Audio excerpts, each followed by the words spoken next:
Bismillahirrahmanirrahim. Assalamualaikum warahmatullahi wabarakatuh. Semangat semuanya, ya, karena dalam belajar kita memang harus semangat ya. Jadi kita lanjutkan untuk kuliah Teknik Penulisan dan Publikasi Internasional ya, untuk S3 Informatika di UAD ya. Ya, meskipun juga bisa juga untuk diikuti oleh yang S2 ya, mau elektro ataupun yang informatika, karena ini hal yang sifatnya general ya. Sekarang pun banyak mahasiswa S1 yang juga sudah berhasil untuk publikasi di jurnal internasional. Nah, pertemuan kali ini kita akan bahas terkait dengan judul dan abstrak ya. Jika sebelumnya kita bahas struktur yang utuh imrat ya. Nah, ya. Nah, nanti di pertemuan yang selanjutnya kita akan spesifik yang perbagian ya. Ini juga bagian yang perbagian, tapi kita mulai dari judul dan abstrak. Nah, jadi dalam bahasa yang sederhana ya terkait dengan teknik dan strategi penulisan untuk publikasi di jurnal internasional terkait dengan judul ya dan abstrak ya. Ini boleh dikatakan bahwa abstrak yang kuat ya, judul yang tepat itu adalah pintu masuk publikasi internasional. Karena memang ya, di awalnya sekali ketika paper dikirim ke sebuah jurnal, maka yang dilihat adalah judul dan abstraknya. Nah, begitu judulnya tidak menarik, abstraknya nggak menarik, ya otomatis dari awal sudah ini apa namanya strongly reject atau immediately reject, ya, artinya di reject dengan segera. Artinya mungkin 1 hari 2 hari sudah kena reject. Nah, sehingga hari ini kita akan coba ya untuk belajar terkait dengan judul dan abstrak yang suitable, yang layak, yang appropriate untuk publikasi di jurnal internasional. Ini saya lewati aja ya. Nah, sehingga agenda untuk hari ini adalah nah, satu ya kita akan bahas terkait dengan peran judul dan abstrak, kemudian best practice abstrak ya, kemudian best practice terkait dengan judul. Ya. Nanti kita akan lihat mungkin di jurnal Q1, Q2 dan seterusnya hingga strategi penulisan abstrak, strategi penulisan judul, ya. Dan ya sudah nanti kita cukupkan untuk yang agenda terkait dengan uh, judul dan abstrak ini. Ya.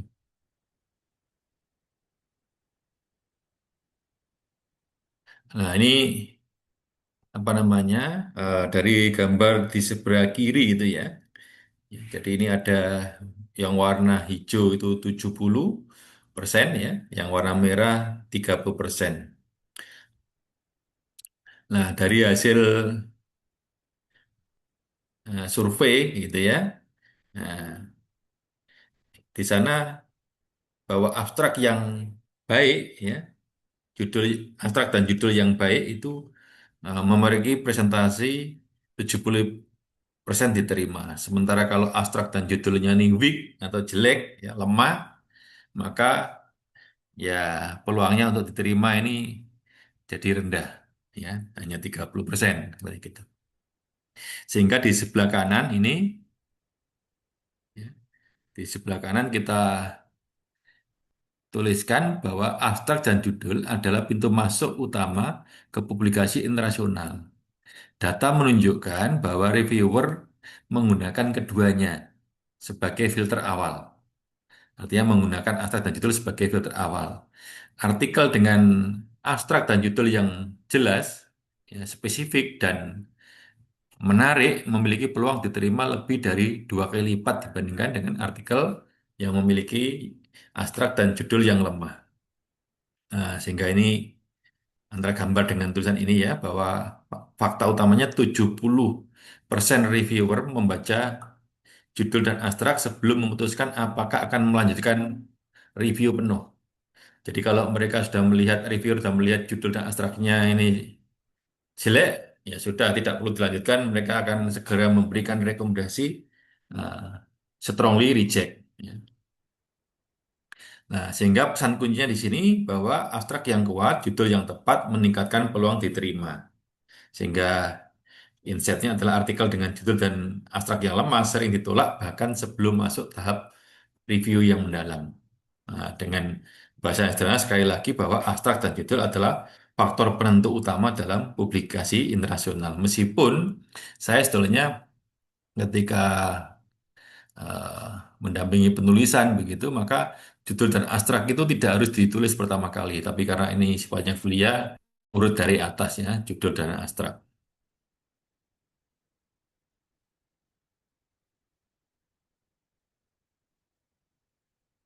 Nah, kita lanjutkan bahwa peran abstrak itu ibaratnya sebagai miniatur artikel.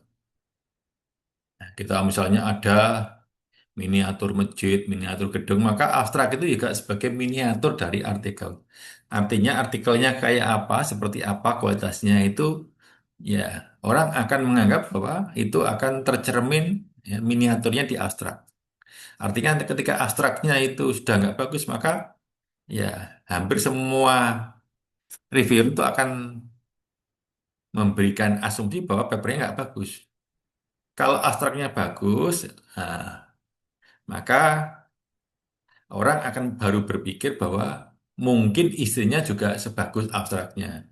Meskipun kadangkala ya boleh jadi abstraknya bagus, isinya ternyata juga tidak terlalu bagus. Tapi seenggak-enggaknya karena pelajaran kita hari ini adalah berkaitan dengan judul dan abstrak, maka sekurangnya abstraknya bagus dulu.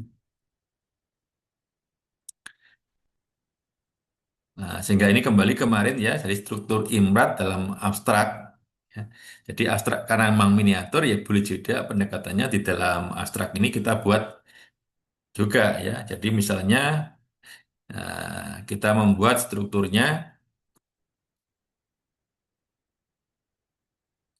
ya.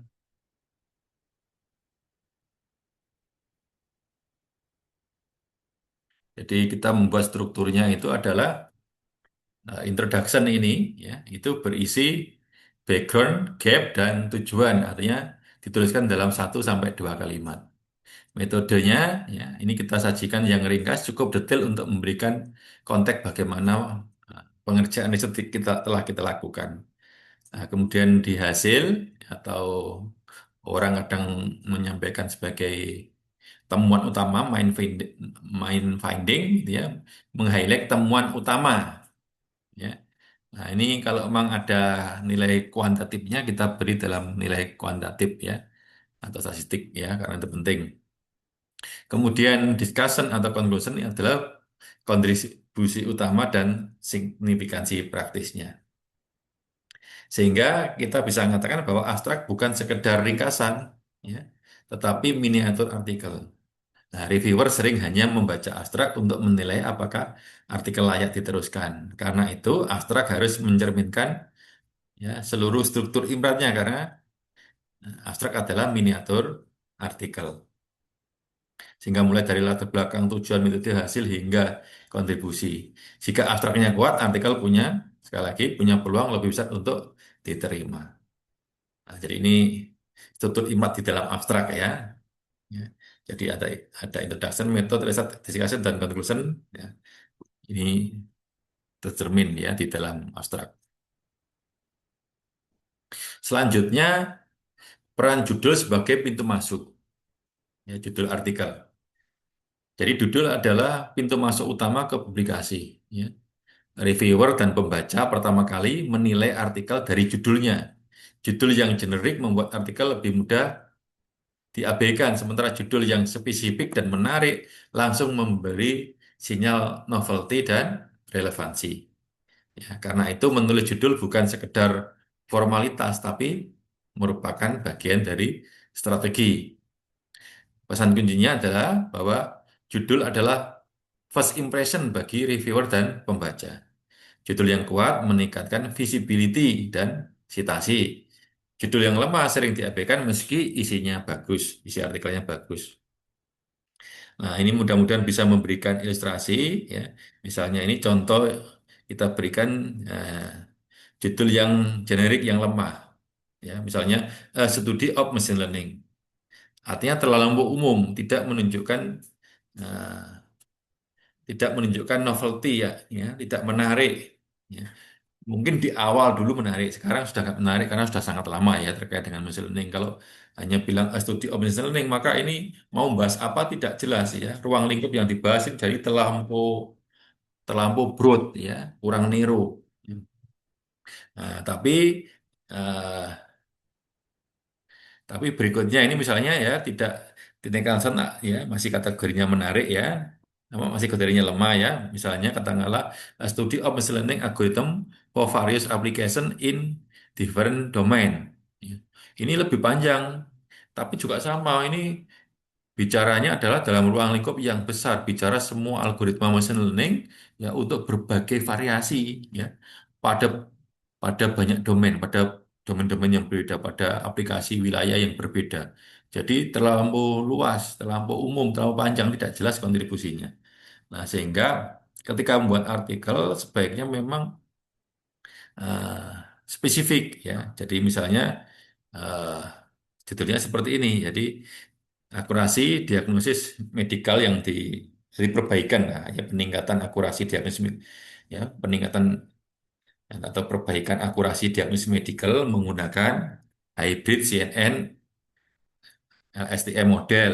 Nah, artinya ini lebih spesifik, jelas menunjukkan kontribusi ya sehingga harapannya bisa menarik perhatian karena machine learningnya ya ini spesifik juga diterapkan pada aplikasi yang spesifik ya dalam konteks ini adalah untuk medical diagnosis itu pun fokus kepada perbaikan atau peningkatan akurasinya ya.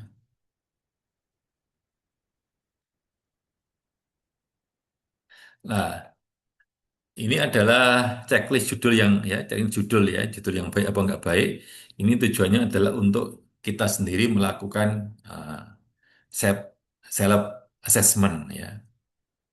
Nah, dalam konteks ini ada 5 checklist ya dalam konteks ini ya untuk menilai judul yang baik ya.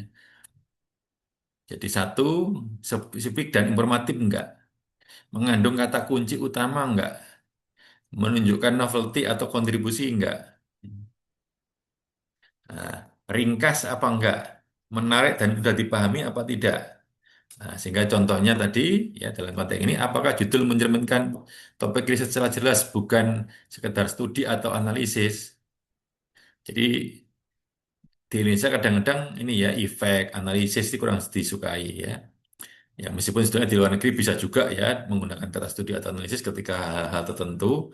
Yang penting tetap apa namanya eh, aspek novelty ringkas menariknya nanti tetap eh, tetap terpertahankan. Ya. Misalnya yang kedua ini ya dalam konteks ini adalah mengandung kata kunci utama. Apakah judul memuat istilah penting yang relevan dalam bidang riset? Nah, sehingga misalnya ada deep learning, ya, blockchain, ECG dan sebagainya. Ini ada kata-kata kunci. Sehingga sering juga ya pakar mengatakan judul yang baik ya ketika apa namanya bisa bisa merangkaikan bisa merangkaikan keyword-keywordnya ya kata-kata kuncinya menjadi sebuah judul gitu. Dan saya memang pernah memberikan juga eh, paparan terkait dengan bagaimana membuat judul, tapi kali ini saya nggak bicara itu ya. Yang sifatnya prosedural sistematik bagaimana mulai dari kata kunci itu untuk disusun ya, disusun untuk membentuk sebuah judul yang menarik.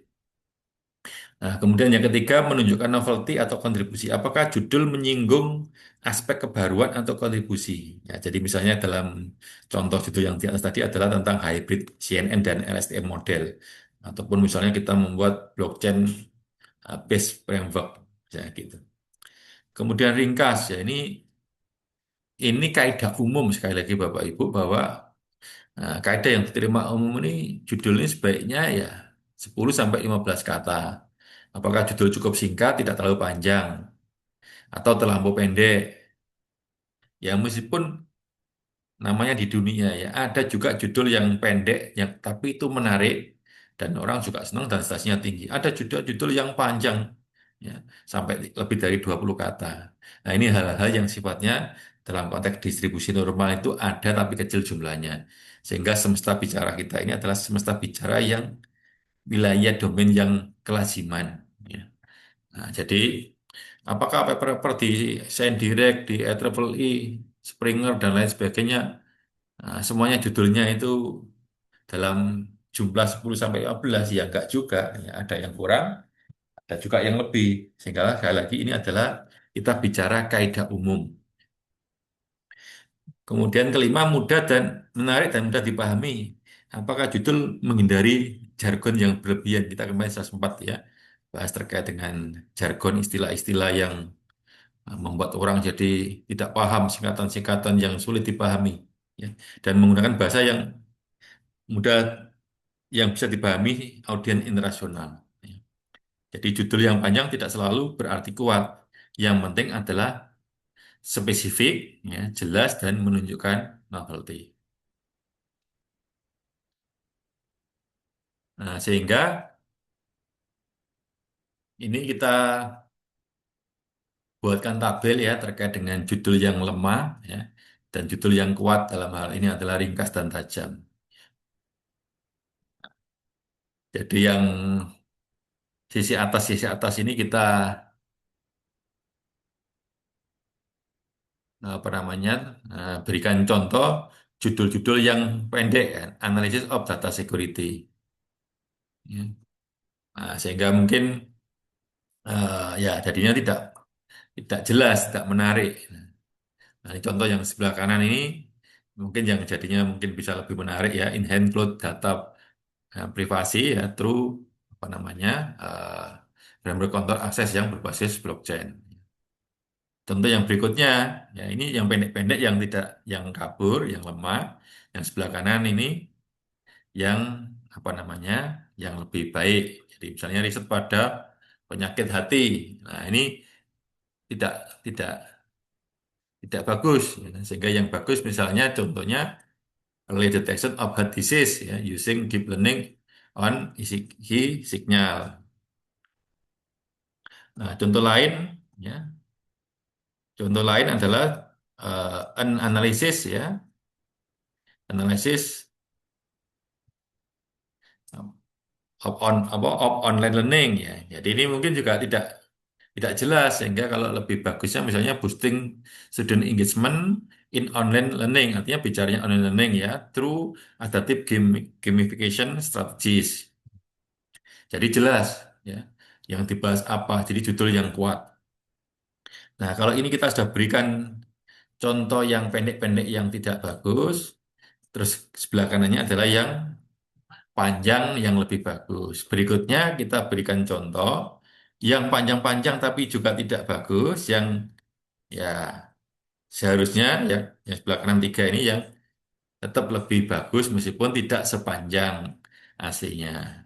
Contohnya misalnya ini adalah a comprehensive study and analysis of various machine learning algorithm applied in different type of medical image data for improving diagnostic accuracy ya. Nah, ini panjang tapi mungkin kurang menarik. Nah, yang menarik misalnya cukup misalnya hybrid CNN LSTM for medical image diagnosis. Nah, ini bukannya jargon Pak, CNN sama LSTM lah. Ya, ini tergantung kalau jurnalnya memang jurnal bidang terkait dengan AI, maka CNN dan LSTM ini otomatis sudah lazim digunakan dan dimengerti oleh audiens. Jadi tidak masalah ketika singkatan dan audiens jurnal tersebut itu sudah paham ya secara umumnya. Kemudian judul yang berikutnya yang panjang dan lemah ya. Panjang tapi kualitasnya kurang bagus ya. Ini misalnya an extensive investigation into the application of blockchain technology for securing cloud-based data storage system against unauthorized access and potential cyber threats.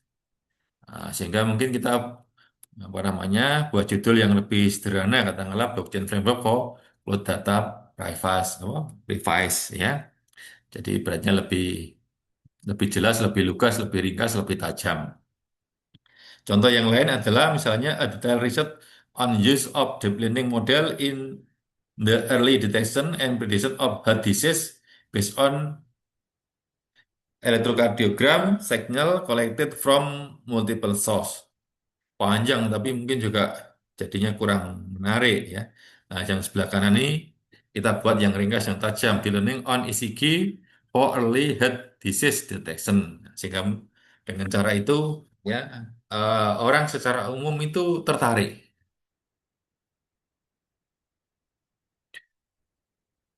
Nah, sehingga ini kita ambil ya kutipan motivasi dari editor jurnal Q1 ya. Pesan kuncinya adalah editor bereputasi menekankan pentingnya judul dan abstrak sebagai filter pertama. Ya, jadi kutipan inspirasi yang pertama adalah abstrak yang kuat, abstrak yang kuat dan judul yang tepat adalah filter ya, pertama untuk penerimaan sebuah artikel. Jika keduanya lemah, maka jarang lolos penyaringan awal. Nah, gitu. Kemudian kutipan inspirasi yang kedua adalah judul dan abstrak adalah hal pertama yang dilihat oleh para reviewer dan pembaca. Jika keduanya gagal menarik perhatian, naskah jarang diproses lebih lanjut. Kayak ini meskipun sepele ya, hanya pendek ya judulnya cuma segitu, abstraknya. Jadi ibaratnya judul kan tadi ya sekitar 10-15an kata, abstrak hanya 200-an kata, tapi ini bagian yang urgent ya. Nah, sehingga secara umum, ya abstrak ini karena miniatur dari sebuah artikel, maka abstrak itu sebaiknya mensiratkan strukturnya imrat juga. Kalau jurnalnya ini juga imrat. Ya.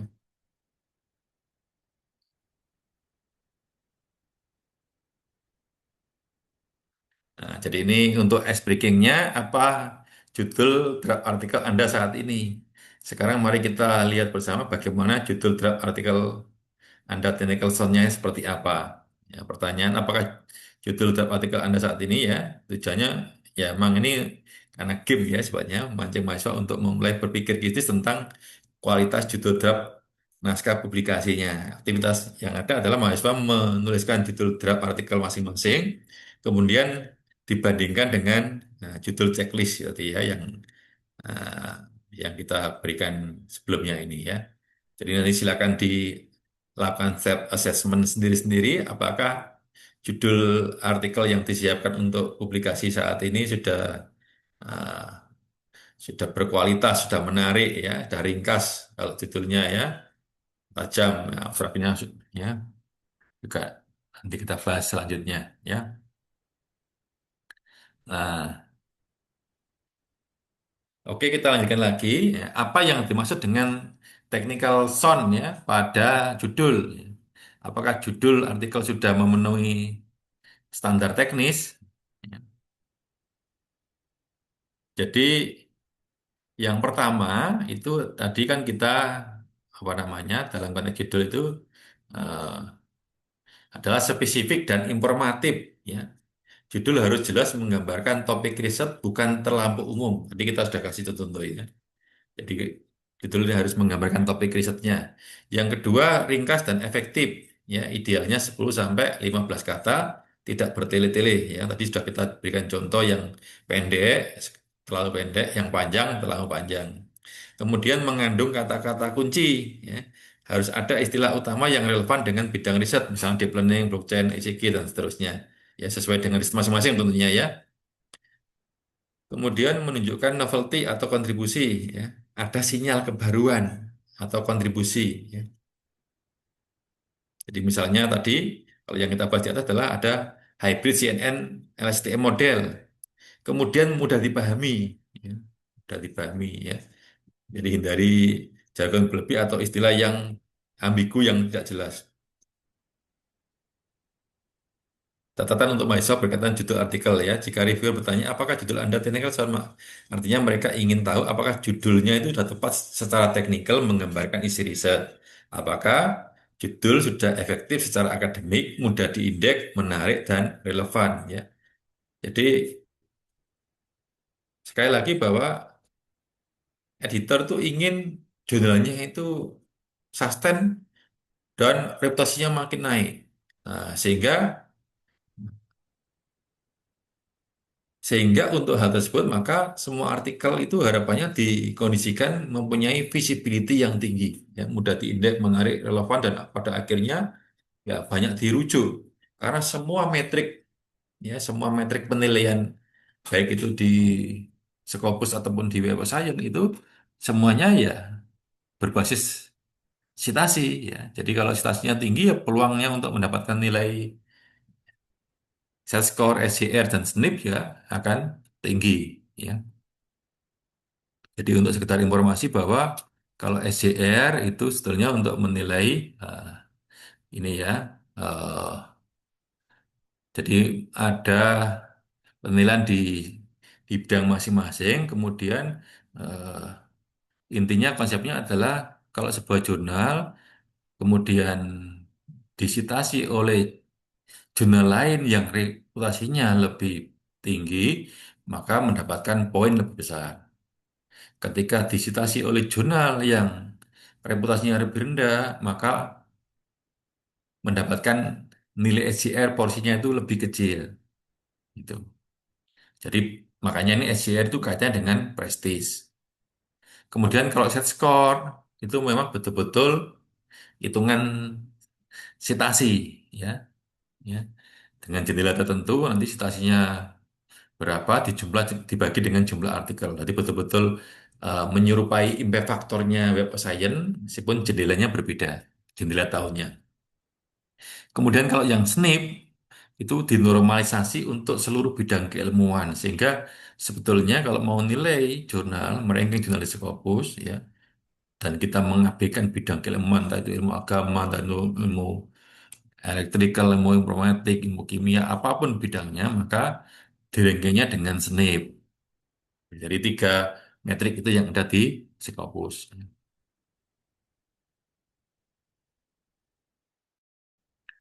Nah, ini contoh ya, contoh. Jadi misalnya judul lemah, judulnya A Comprehensive Study of Machine Learning Algorithm Applied to Various Domain. Nanti kita sudah sebut di atas. Sehingga ini kalau kita ngasih scoring ya, 1 sampai 5 misalnya, spesifik enggak, oh terlalu umum tidak jelas ya. Fokus risetnya nilainya misalnya 2. Kata kunci utama ada mesin learning tapi terlampau umum, buat poin 3 misalnya begitu. Novel komoditi tidak menunjukkan kebaruan, 1. Ringkas dan efektif panjang, tele-tele dan nilainya 2. Mudah dipahami tapi kurang menarik, nilainya 3. Nah, sehingga nilainya dapat hanya 11 dari 25. Tidak technical sound, perlu revisi signifikan. Misalnya kalau kita mau melakukan self assessment seperti itu. Ya temennya nanti juga boleh. Nah, ini judul yang lainnya misalnya Hybrid CNN STM Improve ECG ya, Based eh, Head Disease Detection. Jadi misalnya oh spesifik jelas menggambarkan itu dapat poin 5. Kata kunci ada CNN, LSTM, ECG dapat poin 5. Novelty menunjukkan kebaruan ada hybrid model tadi yang CNN, LSTM. Kemudian ringkas, efektif ya, 8 kata saja. Ya. Fokus, ringkas, dapat poin 5. Mudah dipahami, bahasa sederhana langsung menarik 5. Sehingga ini technical sound siap untuk dikirim. Ya. Nah, kemudian selanjutnya terkait dengan eh, relevansi judul dan abstrak dengan acceptance rate. Ya. Jadi faktanya studi editorial menunjukkan bahwa judul dan abstrak adalah faktor utama dalam desk rejection. Ya. Jadi data Scopus Web of Science artikel dengan abstrak dan judul yang menarik, standar rate-nya tadi 60 sampai 70%. Abstrak dengan judul, maaf, artikel dengan abstrak dan judul yang kurang bagus, ya standar rate-nya adalah hanya 20 sampai 30%. Jadi masih ada peluang ya, tapi rendah. Jadi implikasinya judul dan abstrak yang kuat bukan hanya meningkatkan peluang diterima, tetapi juga meningkatkan visibility dan citation, ya jumlah citasi. Dari data Scopus dan saya menunjukkan bahwa abstrak dan judul yang kuat meningkatkan peluang diterima hingga 2 kali lipat dibandingkan yang lemah. Reviewer sering melakukan desk rejection ya hanya dari abstrak dan judul. Jadi kualitas dua komponen ini sangat menekankan apakah artikel kita akan masuk ke tahap review penuh atau langsung ditolak.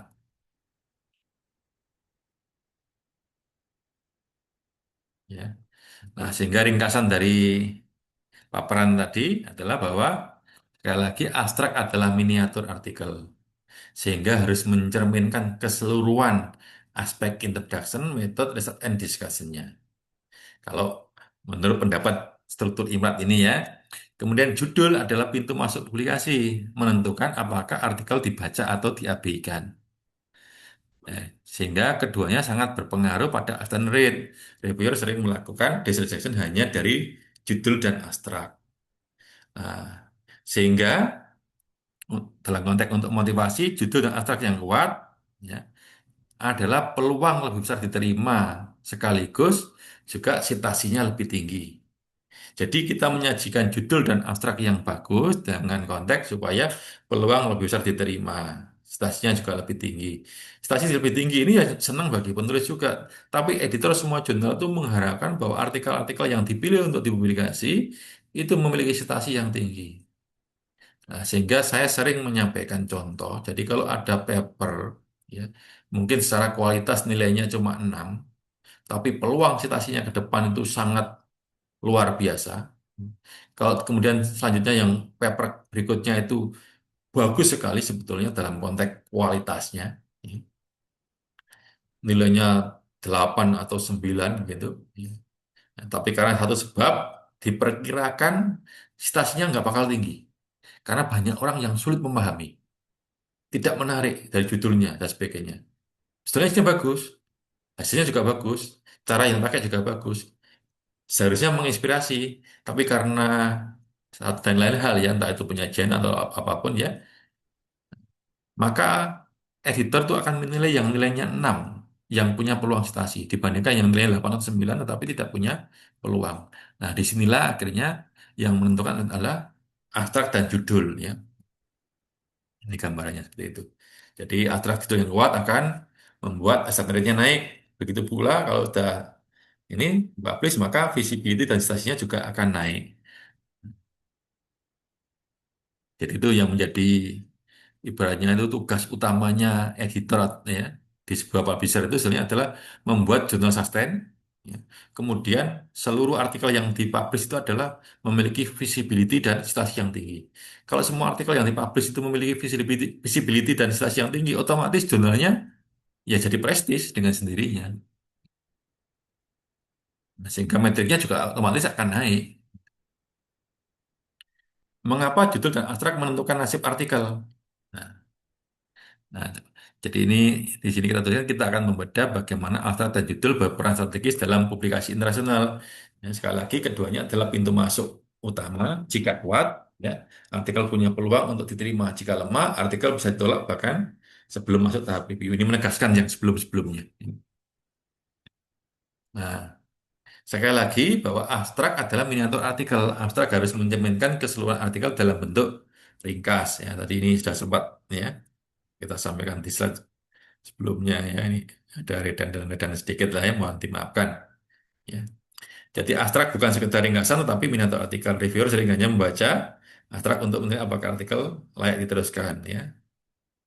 Nah, abstrak harus mencerminkan seluruh imrat ini saja hanya begitu ya mulai dari latar belakang tujuan metode hasil hingga kontribusi. Jika abstrak kuat artikel punya peluang besar untuk diterima ya. Ini menekankan yang sebelumnya ya karena bahasan kita sekarang ini hanya simpel aja ini masalah judul dan abstrak. Nah, kemudian ini kok duplikat-duplikat ya, tapi nggak apa ya. Jadi itu adalah tadi first impression tadi ya. Nah, sehingga ini di slide ini berkaitan dengan desk rejection ya, terkait dengan karena judul dan abstrak jadi penentu awal, ini alasan utamanya adalah abstrak terlalu kabur, tidak menunjukkan imra, judul terlalu generik, tidak menunjukkan novelty, sehingga implikasinya judul dan kualitas judul dan abstrak ini ya, sama dengan checkpoint pertama sebelum masuk ke peer review. Nah, sehingga dalam bahasa yang dituliskan dalam yang kuning ini adalah data editorial menunjukkan bahwa sekitar 40% artikel ditolak langsung di tahap awal ya. Hanya dari abstrak dan judul, reviewer tidak akan melanjutkan pembaca jika konten ini lemah. Ya, jadi abstrak dan judul adalah filter pertama yang menentukan apakah artikel kita akan masuk ke review atau langsung ditolak.